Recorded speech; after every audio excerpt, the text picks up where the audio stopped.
Quatrain 75, Century X long awaited, he will not take birth in Europe, India will produce the immortal ruler, seeing wisdom and power of unlimited scope, Asia will bow before this conquering scholar.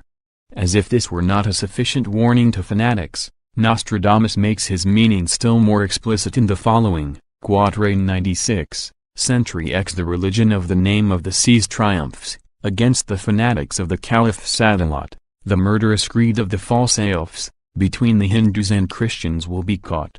This prophecy need a little explication. In geography, one finds the Indian Ocean. Hinduism is the only religion with a sea, an ocean, rather, named after it. The Muslim fanatics believe that the Shriat or Quranic law with its sexual license is God-given or Caliph Sadalot. The Quran itself opens with the letter Alif, A, in Arabic. Both Hindus and Christians have suffered at the hands of Muslims and seek revenge. Lebanon is a foretaste of things to come. The Nostradamus quatrain spells the doom of the creed. Quatrain 50, Century L from the peninsula where three seas meet, comes the ruler to whom Thursday is holy, his wisdom and might all nations will greet, to oppose him in Asia will be folly. South India is the only peninsula in the entire globe where three seas meet a point and stretch away. The great Hindu leader who will wipe out our enemies will hence be a South Indian who offers worship on Thursdays. It is easy to see why Nostradamus specifically mentions Thursday as the holy day.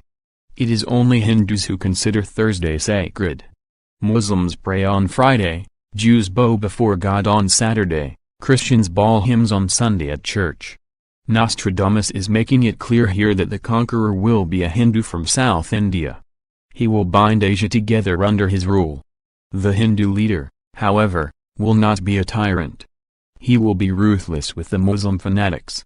But he will win over the communists by persuading them of the timeless varieties of Hinduism. Russia will become India's ally. Nostradamus refers to a certain King Chyren who is none other than Lord Kalki.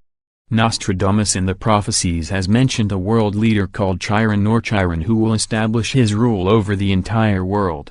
Listed below are the two quatrains which describe this world leader. Nostradamus refers to a certain King Chyren who is Lord Kalki. Nostradamus in the prophecies has mentioned a world leader called Chyren who will establish his rule over the entire world. Listed below are the two quatrains which describe this world leader.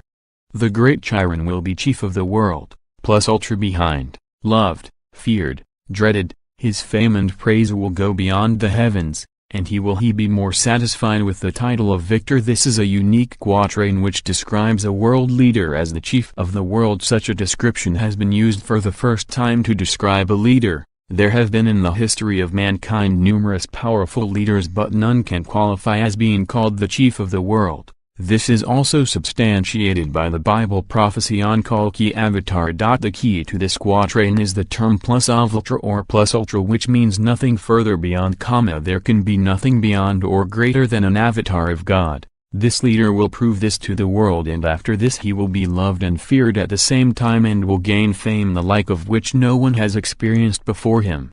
This quatrain also states that he will not be interested in mere politics or office but will be satisfied with the recognition he gains from everyone, and will be a guiding force to set up the basic laws of humanity in the right direction. Quatrain 95, Century 3 the creed of the Moor will perish, followed by another more popular still, the Dnieper will be the first to relish, the wisdom which imposes its will. The Muslims are often called Moors by Europeans owing to the nearness of Morocco with its Muslim faith. Incidentally, the Dutch who landed in Ceylon also called the Lankan Muslims as Moors. Even today, the Lankan Muslims are officially designated as Moors. The Dnieper is a great river in southern Russia. The Sears forecast seems to suggest that Russia will be the first among communist countries to abandon Marxism in favor of Hinduism. The Red Comrades in our midst will doubtless throw up their hands in horror at the mere idea. But Trincourt, the French writer, quotes a prophecy made by Ramakrishna Paramahamsa shortly before his death which strongly supports the French seer's prediction. Sri Ramakrishna declared that his next birth would be to the northwest of India.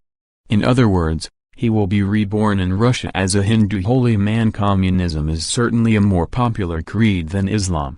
but both will be alike vanquished by resurgent Hinduism.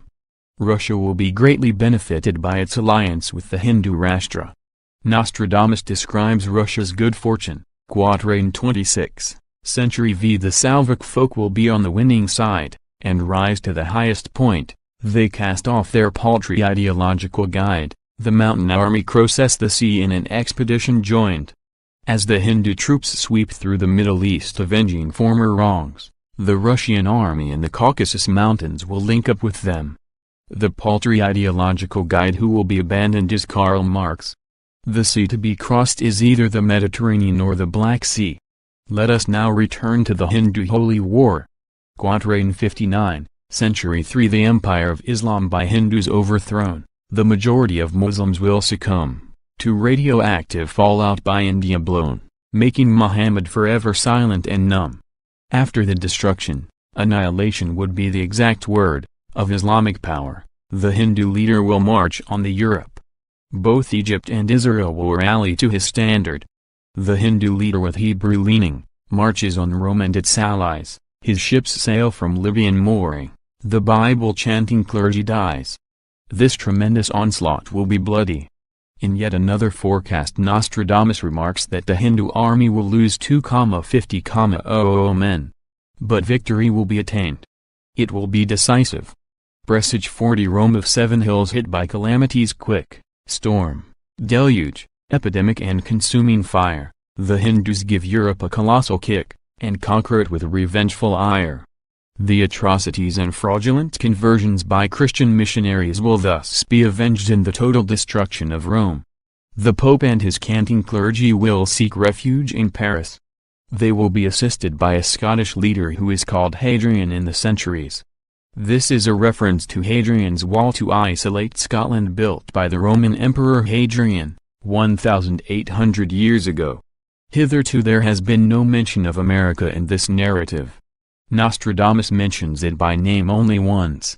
It is time to consider the implications of his incredible forecast. Quatrain 66, century X. The British leader by America's end, Redkin Livingston, Mayor of London Roi Reb, Red, will ruin Scotland by a clever plan. Boss Reb's foes will be sorely rem, and damn him as unchristian man.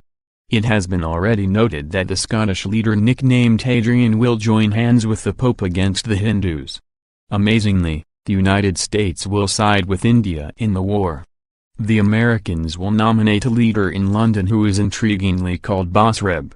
He will be a veritable fox and cunning. He will defeat two Scots thoroughly and bring down the Christian alliance around the Pope. While the Americans take over the government of Britain through their nominee Boss Reb, the Hindu leader will advance upon Paris, where the Pope is holed up. Quatrain 29, century 2. The Hindu hero will march from his base, nuclear destruction of Paris crossing the Apennines to enter France, conquering the clouds and seas ice, all enemies will fall before his lance. Paris will be taken after a fierce siege. Hadrian will be killed in a vain defiance. At this juncture, Nostradamus makes a curious observation. He predicts that a tree in the center of Paris will crash down. What tree? Could it be the Eiffel Tower, built more than 300 years after his death? From a distance the Eiffel Tower rather resembles a giant oak tree.